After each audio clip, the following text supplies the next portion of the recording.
कभी कभार दो लोगों के बीच की तकरार किसी तीसरे बंदे के किस्मत के दरवाजों को खोल देती है। कुछ ऐसा ही हुआ जब कपिल शर्मा और सुनील ग्रोवर के बीच में फाइट्स की खबरें आई और किस्मत के दरवाजे शायद कृष्णाभिषेक के लिए खुल गए। उसने सपना के किरदार को दी कपिल शर्मा शो में इस तरह से शिद्दत से निभाया कि आज वो मोस्ट पॉपुलर कॉमेडी किरदारों में से एक है। और आज दी कपिल शर्मा शो की जो भी टीआरपी है उसमें सपना के किरदार का बहुत बड़ा योगदान है। क्या बात है रेमो, भी जोरदार ताली सबके साथ होता है। क्या गोली ले लो ठीक हो जाएंगे। अरे इनको क्या हुआ? इनका डी सूजा है ना। लेकिन इसमें सिर्फ किस्मत का रोल नहीं था, उसमें कृष्णाभिषेक के टैलेंट और उसकी मेहनत का भी बराबर योगदान था। इसीलिए कहते हैं गाइस कि किस्मत के दरवाजे बहुतों के लिए खुलते हैं, लेकिन बाजी वही मारता है जो इसके लिए तैयार होता है। महज 8 साल की उम्र में सिक्स पैक है और वो भी एक लड़की के। Oh my God. अब आप लोग सोच रहे होंगे कि शायद वो इंडिया की नहीं होगी, लेकिन आप गलत हैं। वो इंडिया के जोधपुर के एक छोटे से गांव की लड़की है और उसने अंडर 10 कैटेगरी में 12 मिनट 50 सेकंड में 3 किलोमीटर की दौड़ लगा के वर्ल्ड रिकॉर्ड बना लिया है। Yes guys, I am talking about Pooja Bishnoi, जिसके विराट कोहली भी दीवाने हैं और उसे पॉकेट रॉकेट कह के बुलाते हैं।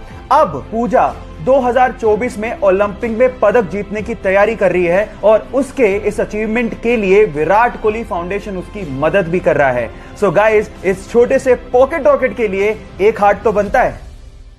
एक गरीब घर का लड़का जिसने सपना देखा कि वो एक दिन हॉलीवुड का सुपरस्टार बनेगा, जिसके लिए उसने काम भी करना शुरू कर दिया। लेकिन उसकी जुनूनियत की हद तब हो गई जब उसने अपने ही नाम से $10 मिलियन का एक चेक काटा और डेट उस पे 5 साल बाद की लगाई। फिर उसने उसके लिए हार्डवर्क करना शुरू किया और देखते ही देखते 5 साल बाद उसकी कड़ी मेहनत की वजह से उसे एक मूवी का ऑफर मिला जिसका नाम था डम एंड डम्बर, और उसके लिए उसे $10 मिलियन का चेक दिया गया। गाइज, मैं बात कर रहा हूं जिम कैरी की। अगर जुनूनियत हो और उसके लिए आप कुछ भी करने को तैयार हो तो कोई भी चीज नामुमकिन नहीं है। पेरू में एक आदमी के सिर पे चोट लग जाती है। जब एम्बुलेंस लेके पैरामेडिक्स वाले आते हैं तो वो एक चीज देख के हैरान रह जाते हैं। उस आदमी के 2 डॉग्स उसके साथ परिवार के सदस्य की तरह चल रहे थे। जब उसे एम्बुलेंस पे चढ़ाया और उतारा जा रहा था तो वो दोनों डॉग्स उसके आसपास घूम रहे थे। इतना ही नहीं, जब उसे हॉस्पिटल में ले जाया जा रहा था तो किसी परिवार के सदस्य की तरह वो दोनों डॉग्स अपना प्यार दिखा रहे थे। उन दोनों डॉग्स के अपने मालिक के साथ बैठने की प्रबल इच्छा को देखते हुए डॉक्टर्स ने भी उन्हें अलाउ कर दिया। इन बेजुबान जानवरों के पास भी इमोशंस होते हैं गाइस। हमें भी ऐसा ही प्यार इन बेजुबान जानवरों के साथ दिखाना होगा, तभी हमारा अस्तित्व इस धरती पर बचा रह सकता है। आप क्या कहते हो? चैट सेक्शन में लिखना मत भूलिएगा।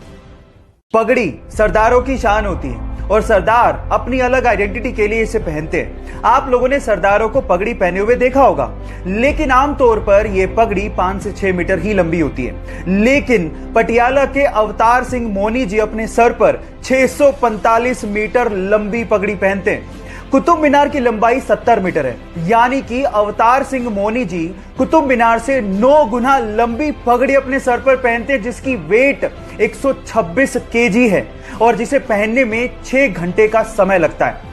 इसी वजह से अवतार सिंह जी के लिए लाइनें बिल्कुल फिट बैठती हैं। ये तेरे सर का ताज नहीं, ये मेरी पगड़ी है, ये सर के साथ ही उतरेगी क्योंकि ये मेरे सर का हिस्सा है। तो अवतार सिंह मोनी जी के लिए एक हार्ट तो बनता है।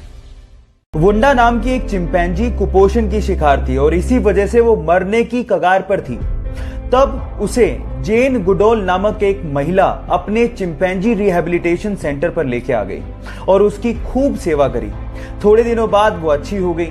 उसके बाद जब उसे वापस चिंपोंगा आइलैंड पर वो लोग छोड़ने गए और जैसे ही पिंजरा खोला तो वो चिंपैंजी हरियाली देख के और अपना घर देख के बहुत ज्यादा खुश हो गई और इतनी भावुक हो गई कि वो जेन के गले लगी और काफी देर तक उसके साथ चिपकी रही। वो उसे शुक्रिया कह रही थी।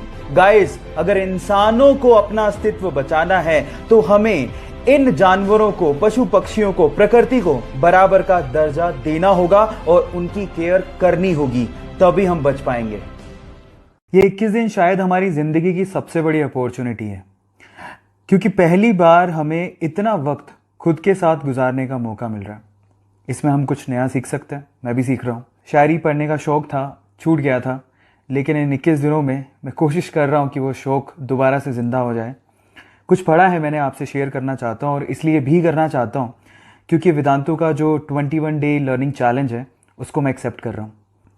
कुछ तो चाहत रही होगी उन बारिश की बूंदों की, कुछ तो चाहत रही होगी उन बारिश की बूंदों की, वरना कौन गिरता है ज़मीं पर आसमां तक पहुंचने के बाद। उलझी सी जिंदगी बस इतनी सी कहानी है, उलझी सी जिंदगी बस इतनी सी कहानी है। कुछ पहले से शायर थे, कुछ वक्त की मेहरबानी है।